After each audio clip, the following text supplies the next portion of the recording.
Kejar hutang Malaysia, Sri Mulyani ancam blokir keuangan luar negeri Malaysia.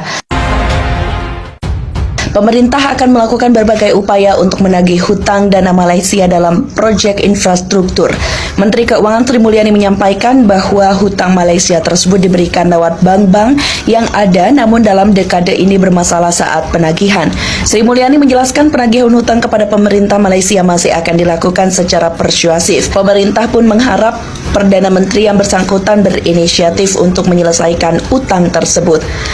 Kita masih berharap semuanya dilakukan dengan niat baik, jadi saya menghargai jika ada hari bagian pemerintah sekarang reaching out ke kita dan mencoba untuk selesaikan, katanya. Jika langkah ini tidak berhasil, maka pemerintah akan bekerja sama dengan Bank Indonesia atau BI dan Otoritas Bank Dunia untuk memblokir akses yang berada di luar negeri tersebut terhadap lembaga keuangan. Kami akan kerjasama dengan BI dan WB agar tadi akses mereka terhadap lembaga keuangan dapat dilakukan pemblokiran, jelasnya. Dia menyampaikan pemerintah memiliki data lengkap mengenai lembaga keuangan Malaysia. Dalam hal ini pemerintah pun akan terus melakukan pelacakan aset mereka. Seluruh negara di dunia telah memiliki hutang untuk menjaga pertumbuhan ekonomi. Hal itu diungkapkan Menteri Keuangan RI Sri Mulyani Indrawati beberapa waktu lalu.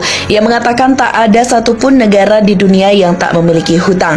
Lantas jika dibandingkan dengan Malaysia yang jadi negara paling dekat Indonesia, mana yang paling besar jumlah hutang di antara kedua negara ini? Mengutip laman resmi Bank Sentral Malaysia, Bank Negara Malaysia dan atau BNM, total hutang pemerintah Malaysia per Juli 2022 tercatat sebesar 823,79 miliar RM atau setara dengan 2.839 triliun rupiah, kurs 3.446 rupiah untuk setiap satu ringgit Malaysia atau RM.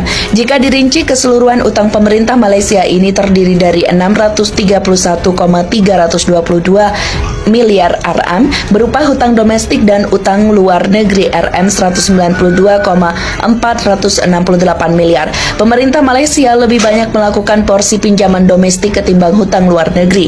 Laporan yang tercatat dalam APBN kita edisi April 2022 tersebut secara lebih rinci menjabarkan total utang tersebut terdiri atas surat berharga negara atau SBN sebesar 4.338,44 triliun rupiah dan pinjaman sebesar 834,4 triliun rupiah.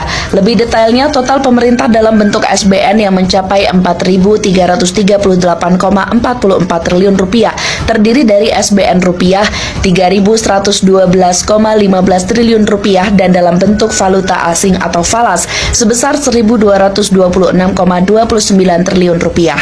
Sementara untuk pinjaman terdiri dari pinjaman luar negeri 824,12 triliun rupiah dan pinjaman dalam negeri 9,92 triliun rupiah. Khusus pinjaman luar negeri terdiri dari pinjaman bilateral 3.333 triliun rupiah, multilateral 448,45 triliun rupiah, komersial bank 42,68 triliun rupiah, sedangkan yang berasal dari supplier nihil. Pemerintah pun telah melakukan penarikan hutang baru hingga akhir Agustus 2022 sebesar 223,8 triliun rupiah, naik 53,7% dari posisi Agustus 2020 yang sebesar 145,6 triliun rupiah. Untuk realisasi pembiayaan hutang per April 2020 itu setara dengan 22,2% dari target dalam Perpres nomor 54 tahun 2020 yang sebesar 1.006,4 triliun rupiah. Hingga akhir Juli 2022, pemerintah telah membayar hutang sebesar 92,82 triliun atau tumbuh 12,37% dibandingkan periode yang sama tahun lalu. Direktur Pelaksana IMF Kristalina Georgieva menyampaikan kepada Presiden Joko Widodo untuk membicarakan pelunasan utang negara Malaysia. Pasalnya, Georgieva memperingatkan semakin banyak negara yang berutang besar. Ia juga khawatir akan kegagalan utang-utang tersebut karena berpengaruh besar terhadap perekonomian dunia sebab adanya konflik antara Rusia dan Ukraina. Georgieva mengatakan bahwa sangat penting untuk memulai kerangka kerja bersama yang sebagian besar terhenti karena utang yang diadopsi oleh negara yang berhutang. Ini adalah topik yang kita tidak bisa berpuas diri. Jika kepercayaan terkikis, Anda tidak tahu di mana itu akan berakhir, ujarnya dilansir Reuters Senin 11 Juli.